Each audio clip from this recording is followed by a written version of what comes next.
everyone ready? Yeah.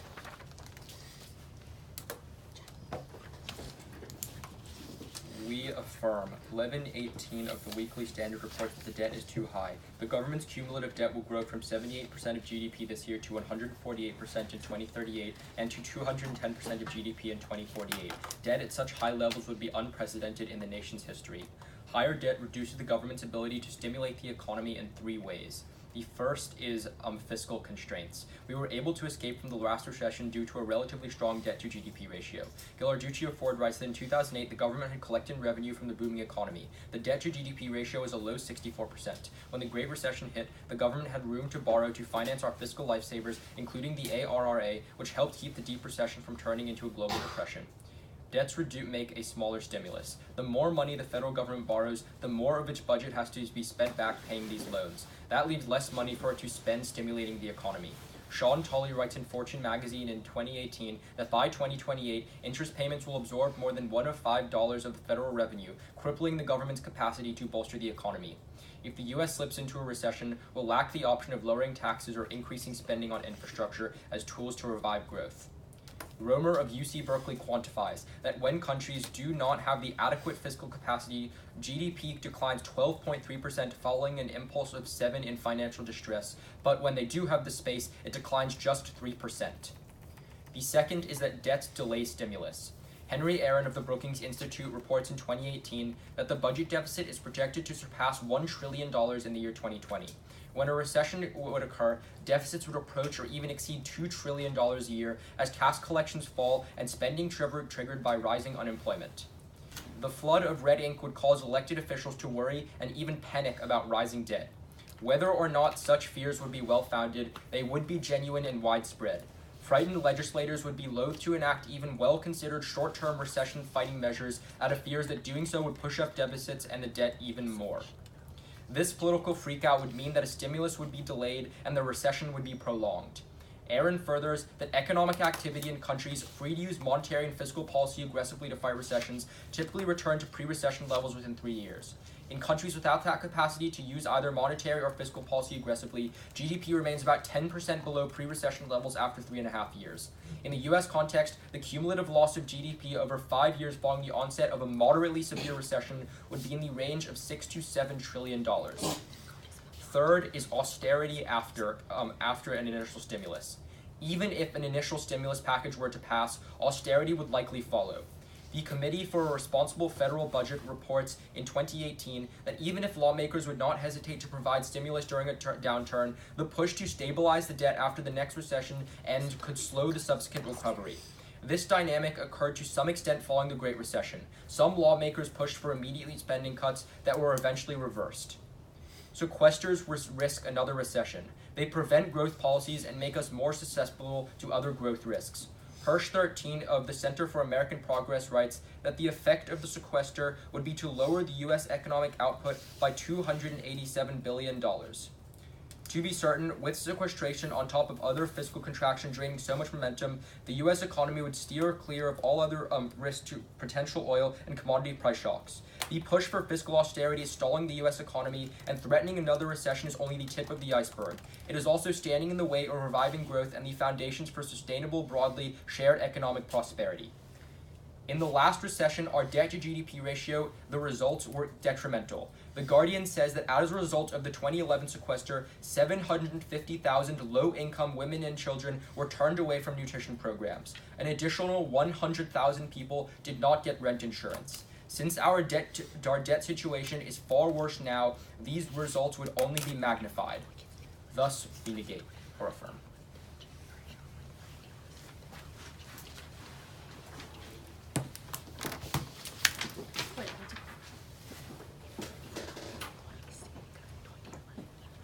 Do you guys need prep time? We're running prep right now.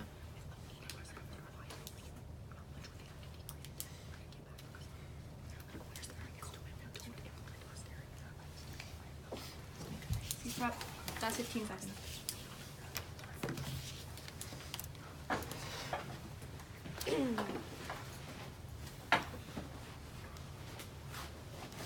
Next time, please let me know when you're running prep so I can keep track. Okay.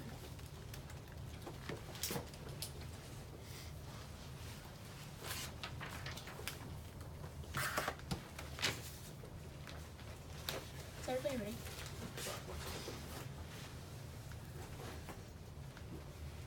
Yeah, we're good.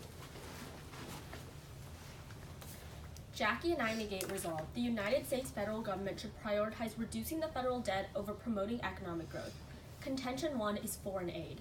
If the U.S. prioritizes debt reduction, it would have to make significant budget cuts, and foreign aid would be the first on the chopping block, as it is the least popular among voters.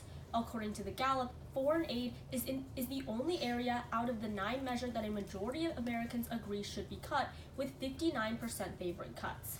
Politicians realize this and have historically pushed to reduce aid. According to the Washington Post, Trump blames the national debt on foreign aid, which is why Time explains he wants to slash aid completely.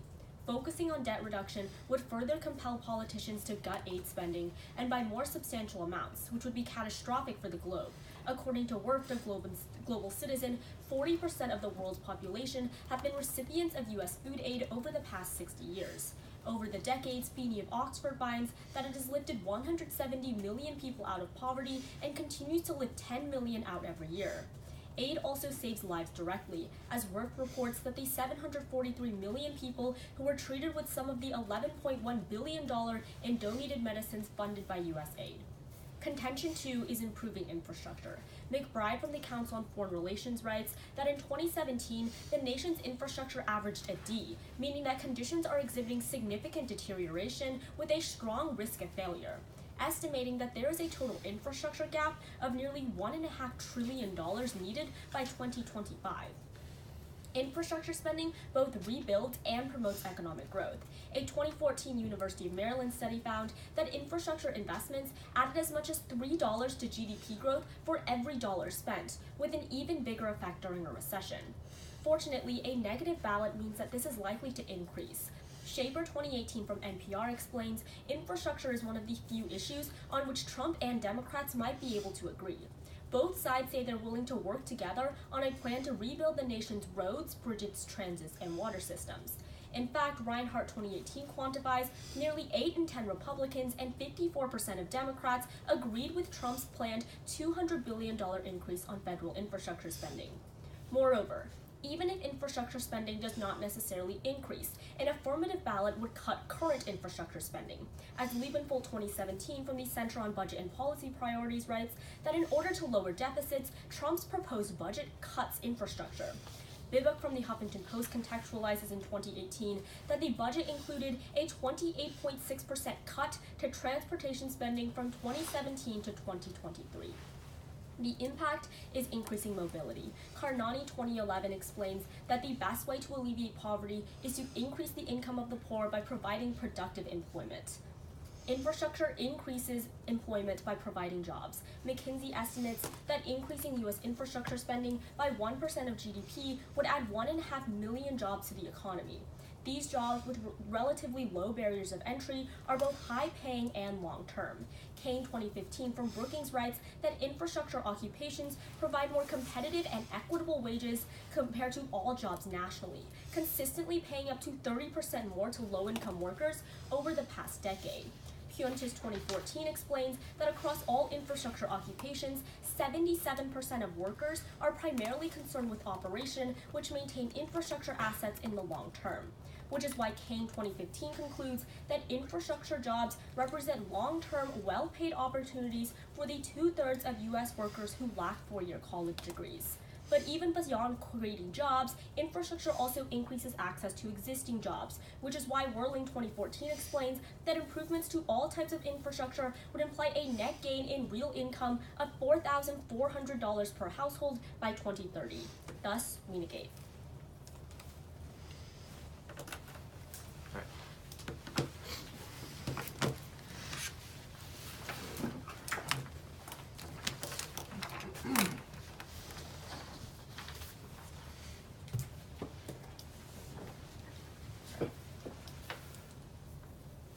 Is everyone ready? Okay, so your first contention, you would agree that if we reduce the debt, there would be large cuts to aid, which would affect tens, maybe hundreds of countries around the world, billions of dollars. Cool. Can I have a question? Yeah. Okay, so let's look to your recession argument. When's the next recession going to happen, approximately? It's hard to know. So, like, what's the time frame of your impact? I mean, it could be in the next 3 years, could be in the next 10 years. Okay, so the next 3 years. How much would Maybe, you be could be able to 10 debt? years. How much would you be able to decrease the debt to GDP ratio in the next 3 years? Probably pretty significantly.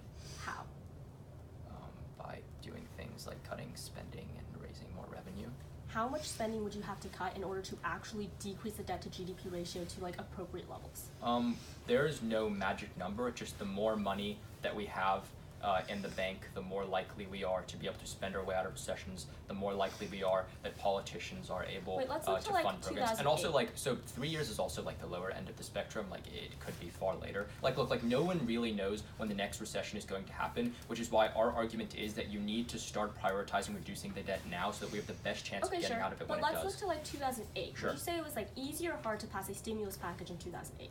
It was like moderate. I mean, there was like a sequester, so I guess it wasn't entirely easy, but we still did enough to get out of the recessions. Okay, so there was a sequester. So was the debt Yes. a problem in 08? Yeah, But the The debt debt was was always at a like problem. 80% of the GDP ratio. yeah. So how are you going to decrease it from like I mean, it was better, like, ours, so 148% simply- you tell me it is right now to below Well, 80%? so simply, our argument is that the lower the debt is, the more sequester you have. In 2008, like 600,000 people didn't get the food assistance that they needed. Every $1 that you reduce the But debt, in the order more to people decrease could the get. debt, you're Wait, going can I to ask have you to a have question? those sequesters anyways. Can I ask you a question? Yeah. Okay. So, on infrastructure, so your argument is that we need to provide jobs. It's just basically, helping lower income people. Yeah. So, in order to win this argument, you need to prove that the infrastructure jobs go to low income people. Or just that there are jobs created. I mean, Which go to lower income a people. software engineer is not going to take up an infrastructure job. Like, that makes no sense. Yeah, well, if you need to prove that the infrastructure investment is going into places where people do not have jobs and their incomes are low.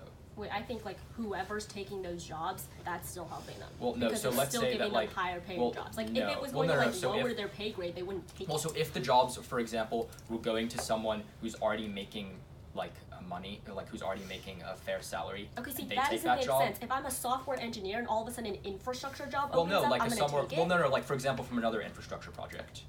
Okay, then someone fills that infrastructure project. But that's like on net doesn't make a difference, right? Like if the No, funding no, shifts, no, like like, if the if- funding shifts from If like one infrastructure job takes someone who already had an infrastructure job, then someone now needs to fill that existing job, and then someone else fills it. but not if That's the those funding is jobs. taken away from the first place. Alright, we'll take some prep time.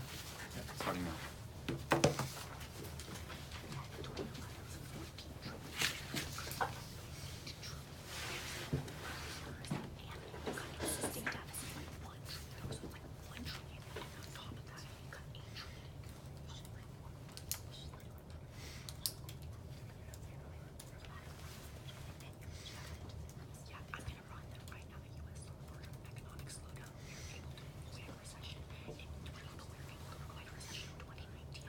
Who's Daniel? Who's Noah?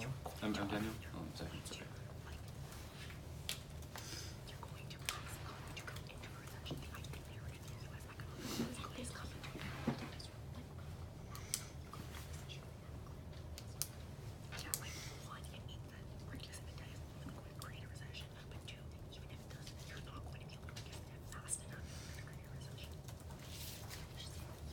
Alright, pausing. So about 2 minutes left.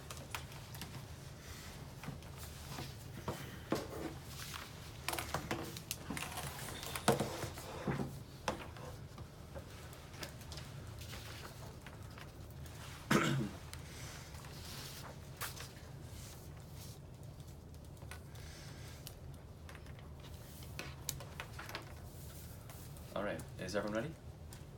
Great. Let's start on my opponent's first contention on foreign aid. My opponents say that we will reduce foreign aid spending to try to cut the budget. And my opponents frame foreign aid as a net good to the countries that we are giving foreign aid to. But foreign aid is actually very bad for countries we give foreign aid to for two reasons. First, because it creates political traps that destroy the institutions of these countries. Anna Swanson of the Washington Post explains in 2015 that foreign aid equates to countries getting revenue and materials from outside sources. This is similar to when countries get oil revenue or diamond revenue. And we've heard of the oil and diamond curse, which is that when countries get revenue from outside outside sources, they use and have less reliance on tax revenue from their own people. That makes government less accountable to their own people. And the reason why governments provide services to their people like roads, bridges, and infrastructure and healthcare is because of tax revenue keeping them accountable. That is why she finds that in countries where we give more foreign aid to, they become less accountable, more corrupt, and see less services. And when the government provides less services, the economy is slow. That is why her empirical analysis finds that countries that we've given foreign aid to have lower rates of GDP growth than countries that have less foreign aid and are more reliant on themselves. Foreign aid is a poison to their economies. But two, Jenko explains that foreign aid also increases terrorism in many countries for two reasons. A, because it creates rampant inequality, right? Because most of the money flows to the government and the rich and does not flow down to social services to the poor. The people who are disaffected join terrorist groups as a source of recourse. But B is that in countries where we give aid revenue in the form of military revenue, for example like Iraq and Pakistan, they often perpetuate the terrorist groups in those countries to keep the aid money going. Because these governments know that if they stop the terrorist groups and if they crush them, then they will stop getting aid money, thus they keep the terrorist groups alive, allowing them terrorist groups to fester. Not only is terrorism having a terrible impact in terms of lives and people's welfare, but it also harms the economy. In fact, the St. Louis Fed finds that terrorism is so bad for the perception of international investors that every one terrorist attack per 1 million people reduces a country's growth rate by 1.4 percentage points. Now let's go to my opponent's second argument on infrastructure. So let's start with where my opponents say that an infrastructure plan is viable and there has been support on both sides of the aisle. So just because both sides of the aisle said they want infrastructure does not mean the infrastructure plan will pass. In fact, Itzkowitz 19 from last week explains that infrastructure is like a friend that you do truly like and mean to get with, but when you say you want to get with them, but always something else seems to get in the way. Other priorities always come before infrastructure, and infrastructure plans never get passed. He explained that we saw this in the Barack Obama administration. Obama wanted to spend billions and millions of dollars on infrastructure, but priorities kept him going out of the way. There was literally a joke about the White House in Trump's administration about having an infrastructure week where they're like, we're going to prioritize infrastructure, and then a new scandal comes up and we can't do that. There's simply no agreement on this. But even when, but he explains that even when there were unified houses, no one could agree on funding. The reason why the Trump plan hasn't passed, even though most people support it, is because they can't agree on where to get the funding from. Thus, there won't be plans. But he explains that there's two other reasons that we won't see infrastructure. A is because the government is just shut down right now, so there's no way to fund this. And B is because the Democrats are going to start ramping up the investigations into Trump over Russia, which poisons political cooperation and makes things like bipartisan support very hard to have. Finally, Trump wants a wall in the infrastructure bill, which is obviously a big problem because the wall is the big sticking point for the Democrats.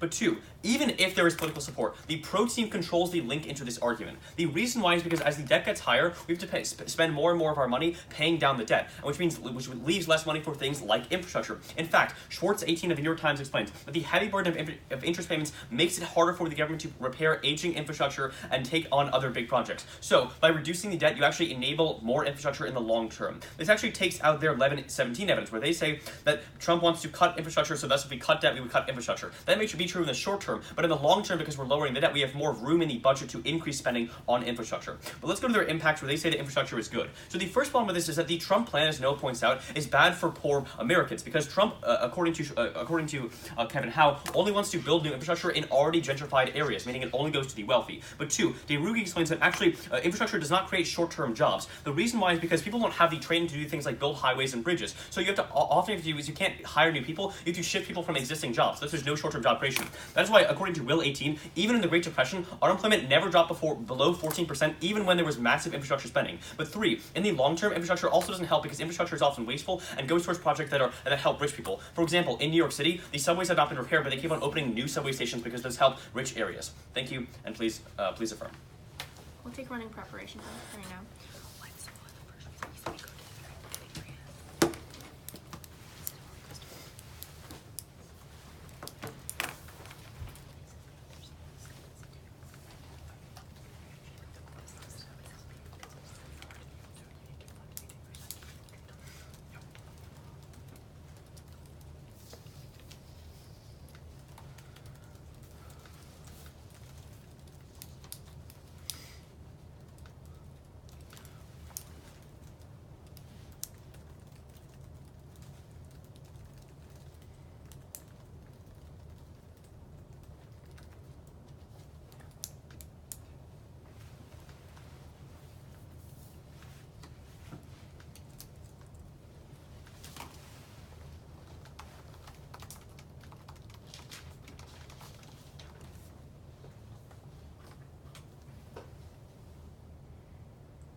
Casey's prepped. That was a minute 30 taken.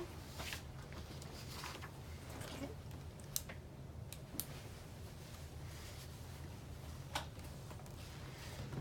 Okay. I'm going to actually start on the negative case at the top of 4 and 8. Is anyone all right? So let's start with 4 and 8. You can group all the reasons why he says 4 and 8 is bad. They're not responsive for 3 reasons. First, a lot of their studies that find that 4 and 8 goes to countries that are already really bad are reverse causal. Because the more destitute or the more problematic or the more corrupt a country is, the more likely we're going to give them aid because the lower standard of living their people have. But the problem is, the reason why our contention never actually links into corrupt governments or military governments is because Henson finds that 96% of US foreign aid isn't actually given directly to the government. It's given to a lot of social programs or non-profit programs that operate in the area. This is why, for example, they find that actually when you have foreign aid, infrastructure, because of things like infrastructure and public projects, tax revenue actually increases, which is why foreign governments actually become more beholden to their people, which turns their entire problem. Then on the second part where they tell you about terrorist attacks, we would say again, none of this aid or the majority of this aid is actually not going to actual foreign governments. They're going to programs that operate in the area. But more importantly, we would say that the increase in military conflict just because we give them aid again is reverse causal, because we tend to give aid to countries that are already in conflict because obviously those countries are the ones that have the most people who need help. Then on the second contention on infrastructure, group all the reasons why he says that a border wall will never pass. This is not problematic for 2 reasons.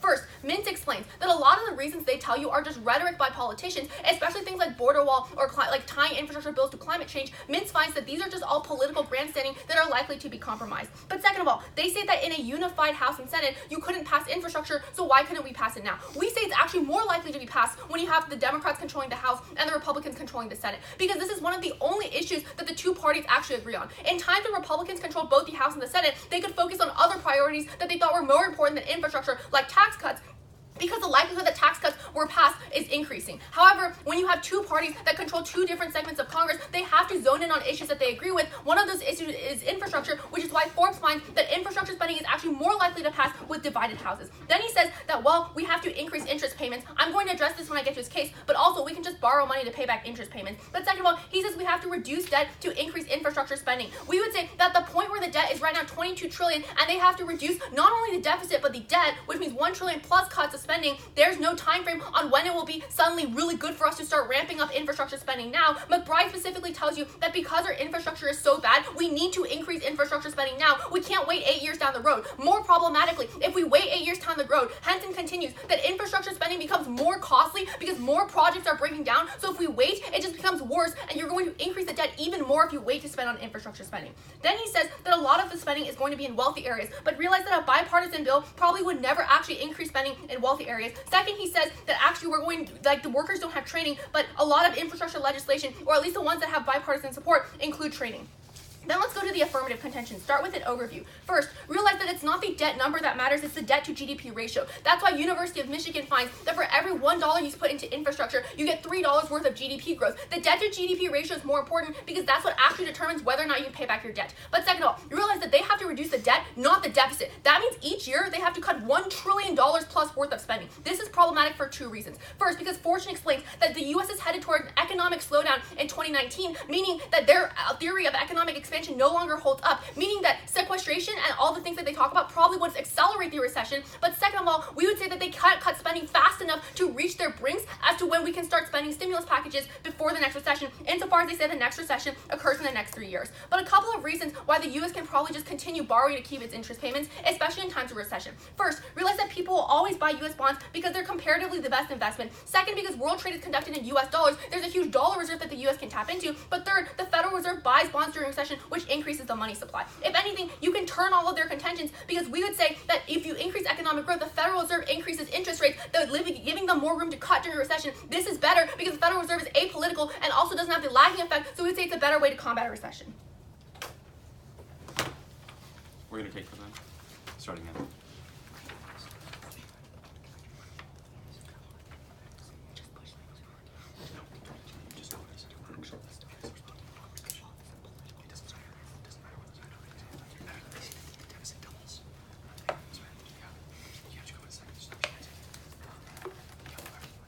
Pause it. About 1:45 now. Alright. You ready? Uh-huh. Okay. asking our first question. So let's talk about foreign aid. So you say that most of U.S. aid goes towards NGOs. So Or like not necessarily NGOs. For example, like a lot of aid goes to the USAID, which operates a lot of programs in like Nigeria, or I don't know exactly where, but they operate a lot of programs in developing countries. So how do those programs get to like Nigeria, for example? On a plane. But how do they? I mean, they can't just go to Nigeria and set up shop, right? They need authorization from the government. Well, a lot of times they're protected by things like UN peacekeeping troops because a lot of these aid missions are done in tandem with the UN. A lot of the time the government, yes, has to give them like approval, but a lot of times like the approval is like comes because the government wants their economy to grow.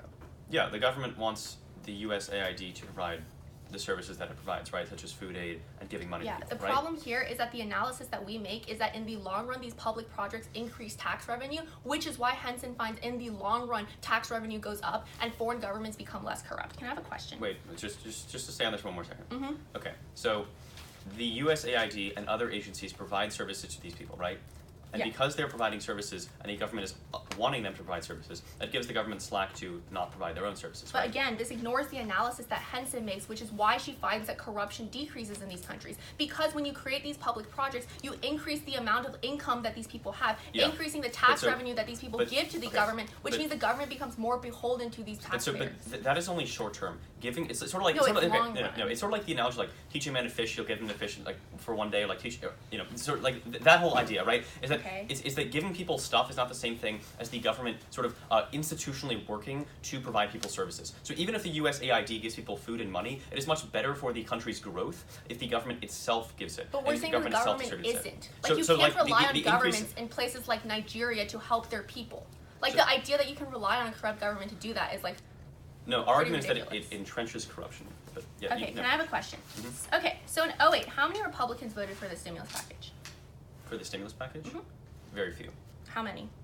I don't remember the bill. Okay, it was zero representatives and 3 senators. So in the case that we do enter a recession within, let's say, the next 2 years, how much would you have to cut the debt in order to actually have Republicans actually voting for a stimulus package? I mean, I can't give you a bright line, but what that example shows is that in 2008, the fact that we had a high debt, and that debt was a scary number to Republicans, made them want to not enact stimulus. So when is the debt not going to be a scary number? When the like U.S. 12 reduces trillion, the debt. 10 trillion, Well, like so I just need like a benchmark. I can't give you a number, but what is a positive signal is if the U.S. takes steps to reduce the debt, right? If the U.S. takes steps to reduce the debt, that shows to politicians that the debt is going down, and then we have manageable ways to do it. So even if the recession hits, they feel more comfortable doing so. So in 2008, when the debt was like 10 or 12 trillion, you're telling me that you're going to be able to reduce the debt by 10 plus trillion over the next 3 years so that Republicans will vote for just clarify quickly. That's not my argument. My argument is not that we have to reduce it to a number. It's that the fact that we are reducing it gives them confidence that like we can pay down our debts. But yeah, thank you. Do you want Brent? Yeah. We'll take Brent.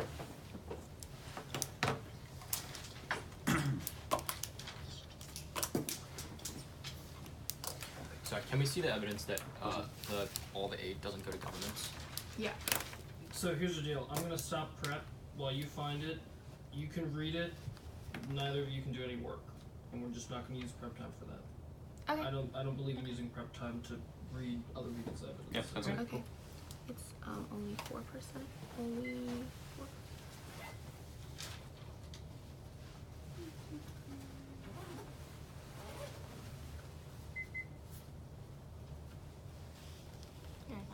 Oh, okay. Okay.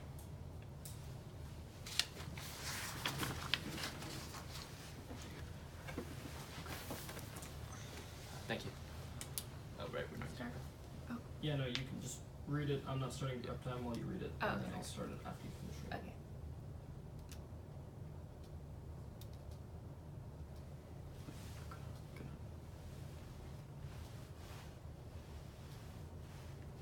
That's our point. Yeah. Yeah. Okay. All right, thanks. We'll resume.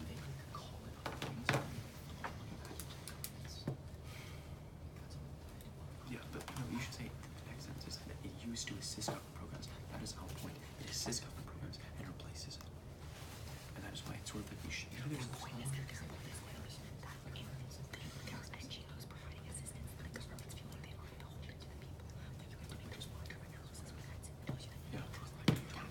Sure, maybe tax revenue will increase, but the government has no reason to restrict cut to Cuba. That's the point. They may apply our taxes. There's no reason for the government to give the taxes back. Yeah, because they're like, you already have all the stuff. The USAID is providing. And okay, and she says it's reverse causal. But even if this obviously aid goes to poor countries, but we should expect those poor countries to grow. Yes, As fast as they have. Yeah. Also, the more a country grows, the less aid we give them. Okay. So honestly, I have about 45. Okay.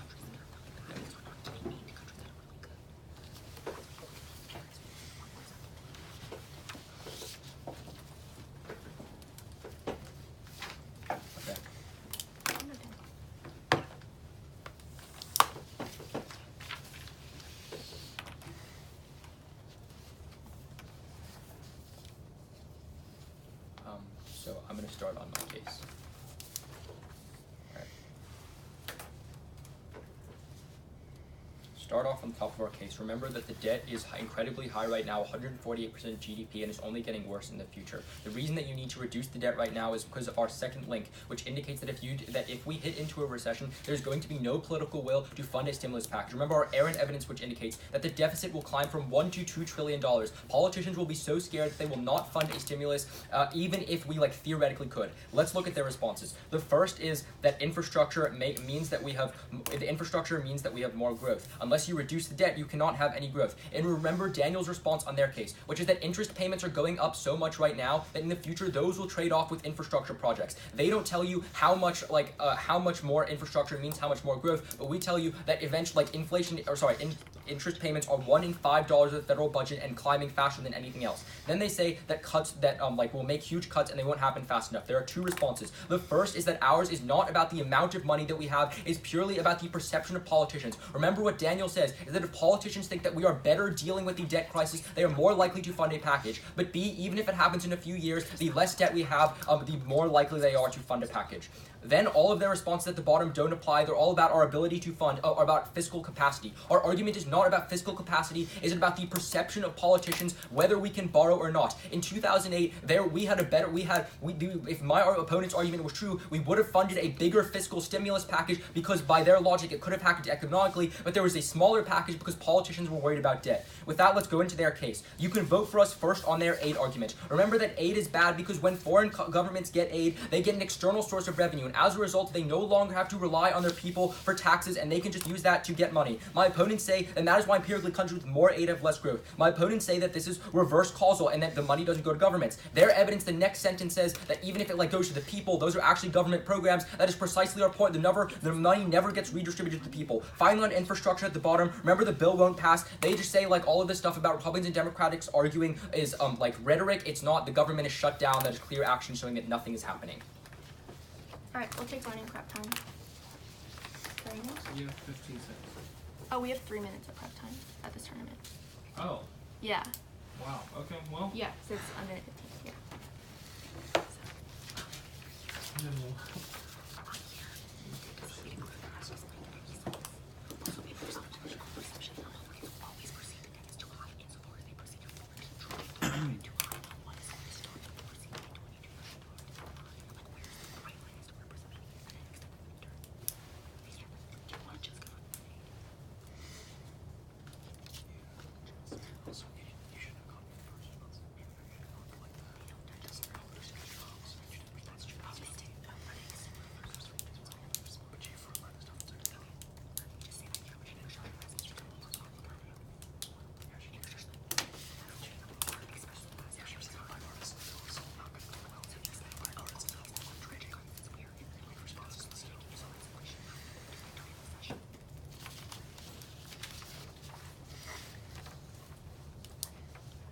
Ceasefire.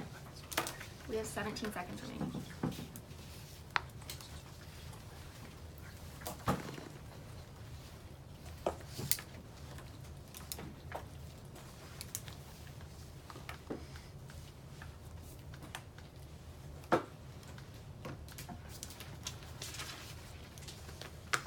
it's gonna be after this. 7 minutes. The overview Jackie reads in rebuttal is going to be really problematic for them because we tell you that in order to actually make substantial progress towards decreasing the debt, which they tell you we need, we have to cut not only the $1 trillion deficit, but start cutting into the $20 trillion debt. But we don't have enough time for that because Fortune tells you that in 2019, we're already in an economic slowdown. That means if sequestration happens right now in order to decrease the debt, we're going to go into a recession, and because our debt to GDP ratio is so high, as they tell you right now, Republicans are never going to have enough political perception to pass a stimulus package. That's why we tell you have to avoid the political problem and go towards the Fed. That's why we tell you that increasing the debt can actually be a good thing because you increase interest rates, which gives the Fed more room to cut during a recession. The Fed is more effective in their monetary policy because the Fed is apolitical, whereas Republicans always think that it's politically bad for them to cut the debt, or to increase the debt. But then, let's get to the negative case. On the first contention on foreign aid, they try to extend this term that tells you that, oh, foreign aid supports government programs. But that doesn't matter because we tell you that even if it's supporting government programs, because it's not going to directly to the government, it doesn't fuel corruption. In fact, we tell you that in the long run, it increases economic growth, which increases tax revenue, which actually makes governments even more beholden to the people. That's why we tell you that empirically, foreign aid has lifted 170 million people out of poverty. That's really important because these people have a much worse safety net than people in the United States. That's where we outweigh. But then on the second contention on infrastructure, he extends this interest rate turn. But realize that even if there's a trade-off in the future, the interest rate turn, the infrastructure is really urgent right now. That's why Henson tells you that infrastructure only becomes even more costly in the future. And we can always just borrow to pay back our interest rates because the US is the dollar reserve. So in the long run, these interest payments don't actually matter. What matters is McBride telling you that infrastructure is deteriorating right now. And McKinsey tells you that if we actually invest in this infrastructure, we can create 1.5 million jobs. We outweigh on probability. There's no chance they will be able to significantly decrease the debt enough in time, seeing as Republicans wouldn't even implement stimulus with a $2 trillion debt, whereas you can actually improve the infrastructure and actually improve the GDP right now. That's why you negate. Okay. It was 10 trillion, not 2 trillion. Sorry. It's a big number. Some number. Yeah. Right. Trillions so huge. Sorry. I didn't crossfire. Okay, so aid. So let's say that your argument is true and there's more tax revenue. So even if there's more tax revenue, why does that matter if the government has no incentive to distribute it Because to here's the people? thing, as the government economy grows, foreign aid declines. So it's not like foreign aid is just perpetually given to these governments forever. Right? Foreign aid is sent to these countries in order to increase economic growth, uplift the people out of poverty. That growth doesn't increase. Our Swanson evidence indicates that countries that have more growth have more aid, have less growth. But you never respond to the response that your Swanson evidence is reverse causal. Of course it makes sense that if a country has low economic growth, the US would give aid to them. If the country has high economic growth, the U.S. would never give aid in the first place. That's why Swanson concludes that the U.S. and low economic growth and U.S. foreign aid exist in the same countries. That doesn't mean that one causes the other. Swanson isn't comparing Iraq to the U.S. She's comparing I understand. low-income countries. But your Swanson evidence says that U.S. foreign aid is disproportionately given to countries with low GDP growth, and you use that analysis to say that, well, foreign aid doesn't do anything. We're saying that as economic growth increases, foreign aid decreases, because obviously you don't have to give foreign aid to a country that's economic growth is increasing. Swanson definitely says word for word, more aid means less growth. Wait, just because those two scenarios exist in the same country does not mean that one causes the other. You still need a warrant which you don't have. Our warrant is still not being responded to. That's what I initially asked. If I have more money, why does that matter if I have no incentive to distribute it?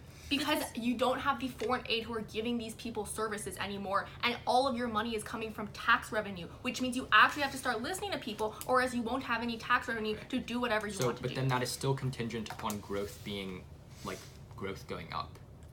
Yes. Okay. Do you want a question?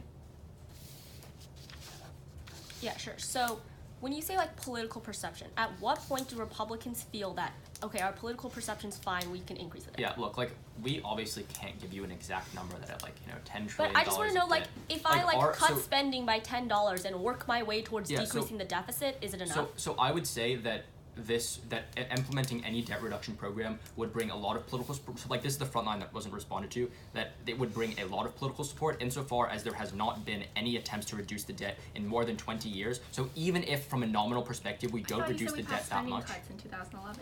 Well, like, but those were marginal. Those weren't like huge, like actual. Okay. So it was a measure, like we tried. Yes. Right. I mean, yes, but like nothing So what happens with the significant. political Like those were like 100 Okay, billion so it has to be cuts. significant.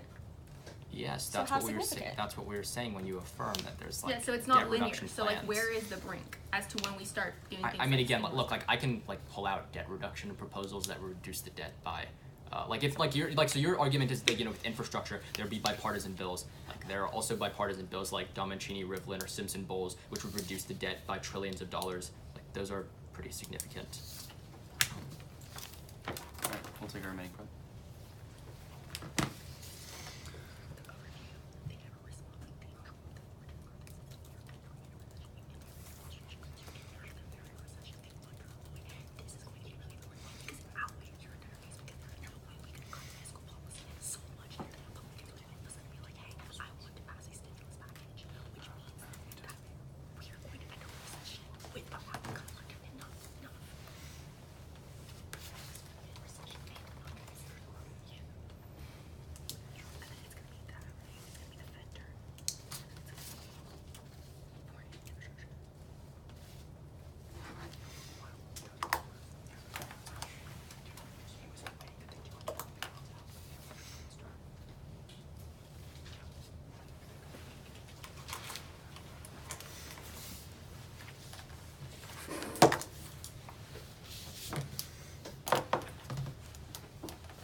Alright, is everyone ready? Great. So let's begin. There's two reasons why you can affirm. The first one is on our case on the ability to get out of recessions. Remember that as the debt increases and as we're headed towards a 148% debt to GDP ratio, the higher the debt becomes, the lower the political will becomes to enact stimulus measures during a recession. Because politicians see the deficit almost double during recessions and they say, we don't want to spend on stimulus, we need to do the debt first. That is really bad for my opponents because it means that in the event of a recession, we can't get out. My opponents make this point about interest rates, but even when the Federal Reserve can lower interest rates, we still need to stimulate the economy to re-engineer growing. That's what happened in 2008. Let's start with my opponent's main response. They say that because a recession is close, that means that we won't have enough time. There's two problems. First, as we've kept on saying, it is a perceptual argument. Even if we don't reduce the entirety of the debt, if we make substantive efforts to do so right now by prioritizing debt, what that signals to politicians that we are fiscally responsible and can do so. But two, let's take them at their best. At their best, it means that we don't pass the stimulus, and in the recession, we are reducing our debt. All that means that we do the debt first, then the stimulus. But here's the alternative. The alternative is to not reduce the debt and to never stimulate the economy, meaning we can never get out of the recession. So it's either a recession that is a little long or a recession that is indefinite and we cannot escape. So the comparative is much better for the pro side. So, if we win this argument, we win the round, and it outweighs both of their contentions. This is for two reasons. Okay, first, it links into their argument about aid and other countries, because any recession in the U.S. will go global and affect other nations and developing nations. So if we win this, we win harming those economies. But two is it also takes out their infrastructure argument, because in a recession, the U.S. government cannot increase and spend massively on infrastructure plans, meaning that if we see a recession and we see the inability to pass stimulus, we cannot have recessions, which takes out their argument. Now let's go to their case. The second place that you can vote for us is on this idea of foreign aid. Remember that when you have more foreign aid, it reduces the pressure on governments to spend on their own people, meaning that there is less spending and lower economic growth. That is why when we see more foreign aid in countries, they see less growth. They say that this is reverse causal, but if that were true, the countries that receive foreign aid should be growing, but according to Swanson, they are not growing because these countries have no incentive to grow. But finally on infrastructure, they drop our Journal defense, which says that the government has never passed substantive infrastructure policies, even when the governments have been united, which means that there is no probability on their own impact. They try to outweigh us on probability, but they drop our analysis that says that the infrastructure plans are not politically feasible because there is no agreement on funding, meaning that even if our case comes a little later, we still have some risk of stimulating the economy because of recessions. They have no risk of triggering their own impacts because there was no way to spend. Thank you. I'll take the remaining 17 seconds.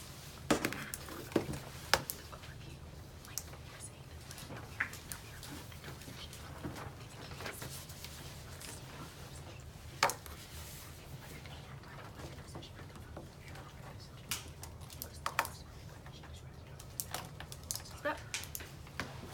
Okay. I'm gonna start on the F. Okay. Sorry.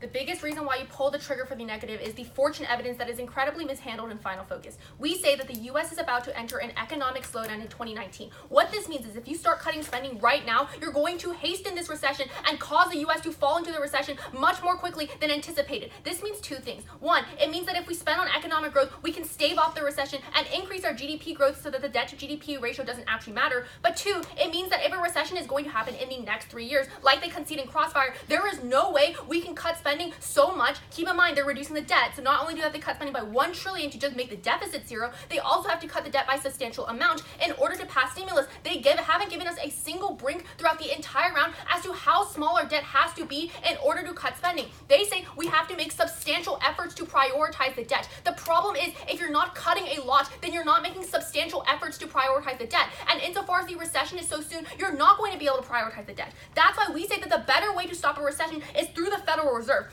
When they say we have to stimulate the economy, we say that the Fed lowering interest rates does stimulate the economy because it increases spending because the interest rate on loans is a lot lower. The reason why the Fed links into the negative case is when you increase economic growth, the Fed raises interest rates, leaving more room to cut. The reason why the Fed is better than the government is because the Fed is apolitical and always works in the economy's best interest, whereas with the government, you have things like Republicans not wanting to pass stimulus packages. So just on probability, we outweigh here because the Fed is always going to cut interest rates. The second reason you're going to vote for the affirmative is on foreign aid. They just say that, well, in countries with economic growth, we see no foreign aid, and in countries with bad economic growth, we see foreign aid. This is reverse causal. Of course, the U.S. pulls foreign aid from countries that are growing because they don't need foreign aid anymore. That's why we say that 96% of funding doesn't actually go to the governments. It increases the tax base, which decreases corruption, which is why empirically we've lifted 170 million people out of poverty. The final reason why you're voting for the negative is on infrastructure. Remember the analysis that I make that says that now with the House controlled by Democrats and the Republicans controlling the Senate, infrastructure policy is more likely, meaning you could create 1.5 million jobs if you implemented this spending right now. For those reasons, you have to negate.